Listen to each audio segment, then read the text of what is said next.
Hello students, मैं doctor Anupreeta Mishra. आप Anupreeta Mishra electrical engineering के चैनल पर सिंक्रोनस मशीन की आर्मेचर वाइंडिंग कंस्ट्रक्शन को समझ रहे हैं। और आज ही मैं आर्मेचर वाइंडिंग कंस्ट्रक्शन का 5th पार्ट आपके सामने ला रही हूँ। ये एक्सप्लेनेशन जो रहेगा वो लैप वाइंडिंग, वेव वाइंडिंग या स्पाइरल वाइंडिंग पर रहेगा। कि आर्मेचर वाइंडिंग में अगर हमें टर्न्स क्रिएट करने हो, कॉइल, उसके बाद कॉइल क्रिएट करनी हो और वाइंडिंग कैसे क्रिएट की जाती है, और एक टर्न बनाने में जो दो कंडक्टर्स यूटिलाइज होते हैं उन कंडक्टर्स का प्लेसमेंट कैसे कैसे होता है, वो डिफरेंट कनेक्शन क्रिएट करता है लैप वाइंडिंग, वेव वाइंडिंग या स्पाइरल वाइंडिंग के पैटर्न को। तो और साथ में मैं ये भी बताऊंगी कि सिंक्रोनस मशीन के अलावा ये पर्टिकुलर पैटर्न और कहाँ यूटिलाइज हो सकते हैं और किन हालातों में यूज हो सकते हैं।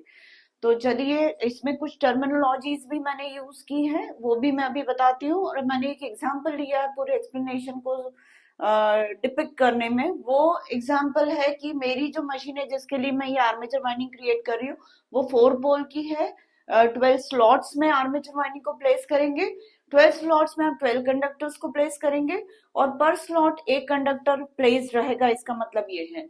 और जैसा कि गिवन है 4 पोल्स जो के अंडर में 12 कंडक्टर्स आएंगे, मतलब 12 डिवाइडेड बाय 4 करें तो हर पोल के अंदर में तीन तीन कंडक्टर्स आएंगे। और यहाँ पर फिगर के थ्रू मैंने वो चीज समझाई है। 4 पोल है तो दो नॉर्थ पोल है और दो साउथ पोल है। दो नॉर्थ पोल, दो नॉर्थ पोल, दो साउथ पोल, दो नॉर्थ पोल, दो साउथ पोल। हर पोल के अंडर में तीन तीन कंडक्टर्स की लाइन मैंने शो की, मतलब हर पोल के अंडर में 3 स्लॉट्स आ रहे हो। 3 स्लॉट्स मतलब तीनों स्लॉट्स में एक एक कंडक्टर प्लेस्ड रहेगा।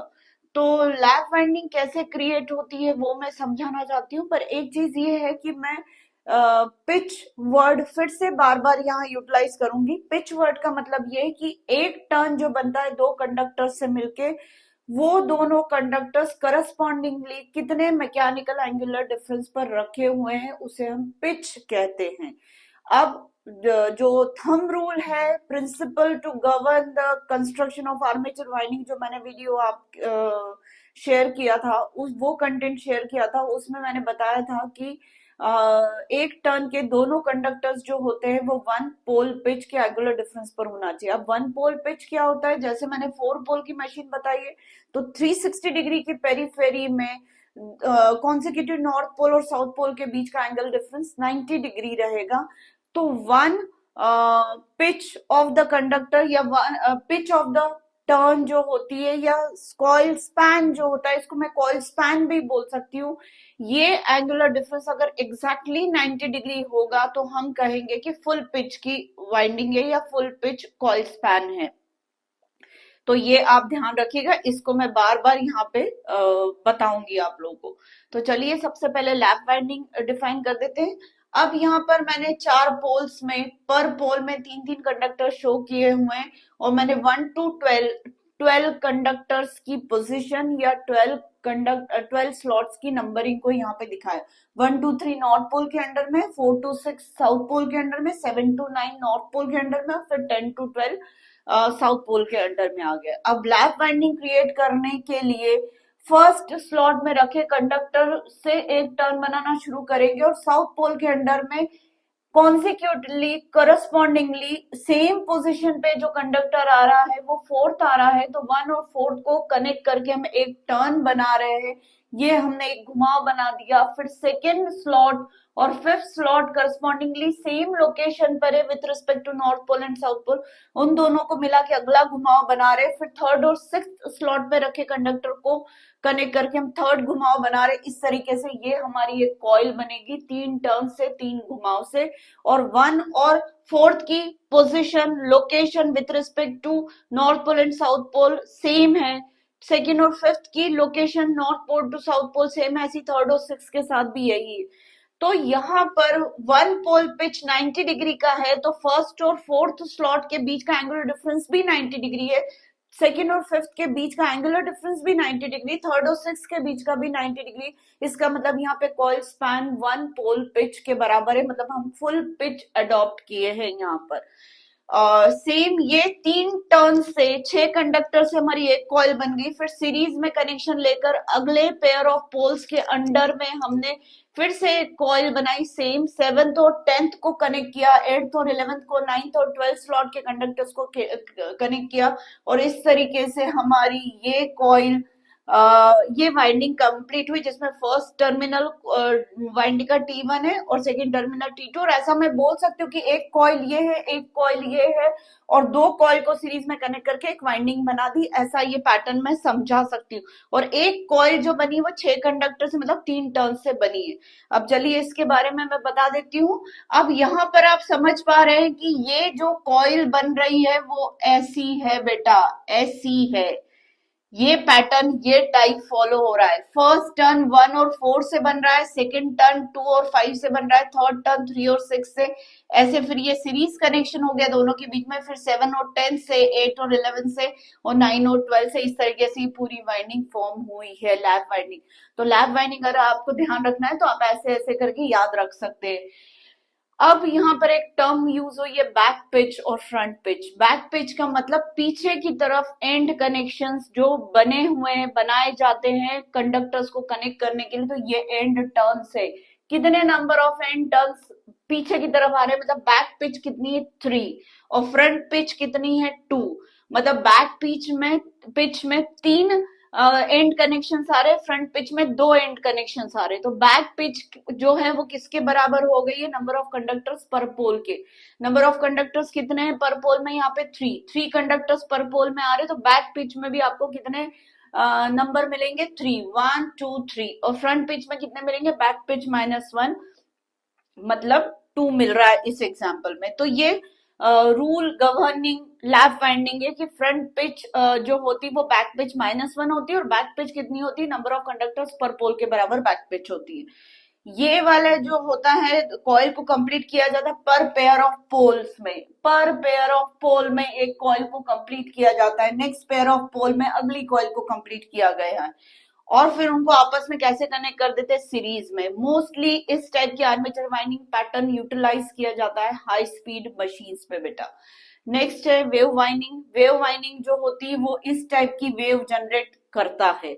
अब यहाँ पर आप देख सकते हैं कि 4 पोल फिर से हैं, north pole south pole, north pole south pole. हर पोल के अंडर में फिर 3 कंडक्टर, 3 स्लॉट्स है। नंबरिंग 1 to 12 मैंने स्लॉट्स की, कंडक्टर्स की कर दी है।